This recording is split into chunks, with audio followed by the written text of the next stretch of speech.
tambal yigit bor ekan. Juda dangasa. Faqat duo qilar ekan. Ya Robbiy, sen meni dangasa qilib yaratgansan, tambal qilib yaratgansan. O'zing meni boy, badavlat qilib rizq ber der ekan. Bo'ldi. Shu duosi shu, hammaga ham shuni duo qilar ekan. Kim so'rasa, qayerga borsa, nima holat bo'lsa aytar ekan. Ya Robbiy, meni sen dangasa, tambal qilib yaratgansan. Ya Robbiy, rizqni o'zing ber menga, meni boy badavlat qil. Odamlar aytar ekan, "Ey sen ahmoqmisan? Yigit bo'lsang, yosh bo'lsang, turib ishla. Turib mehnat qil, halol kasb qil, ter to'k" desa, ichida nima der ekan? "Ya Robbiy, sen o'zing meni dangasa qilib yaratgansan-ku. O'zing menga rizq ber. Rizqimni o'zing butun qil" desa bir kun uyga bitta sigir kirib qolibdi. Xursand bo'lib o'rnidan turib, "Ya Robbiy, men bilardim menga rizq berishingni." Darrov pichoqni olib so'yib, bir chetidan go'shtini qovurib yesa, qo'shnisi kelibdi. "Birodar, meni sigirim mana sizlarning uylaringizga kirib qolmadimi? Hamma joyni qidirdim, sigirim yo'q" desa, "Mana sigiring so'yilgan holatda, men uni yeyapman" debdi. "U meniki." "Nimaga seniki?"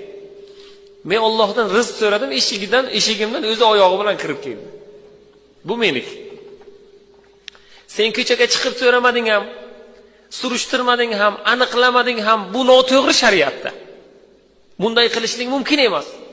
"Yo'q" dedi. "U men duo qilayotgan edim va shu duoni sen ham bilasan, men faqat shunaqa duo qilaman. Ya Robbiy, meni sen dangasa qilib yaratgansan, o'zing meni rizqimni ber degansan. Men shunaqa duo qildim, Alloh menga berdi, bu rizq menga halol" dedi. "Yo'q" dedi, "bu shariatga nomuvofiq ish bo'ldi. Seni" dedi, "qozini oldiga olib boraman."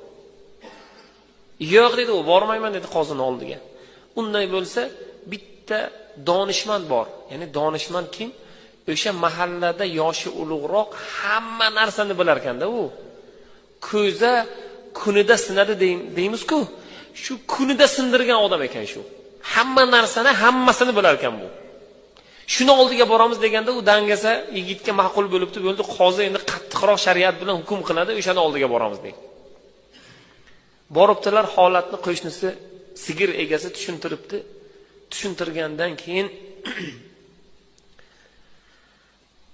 donishmand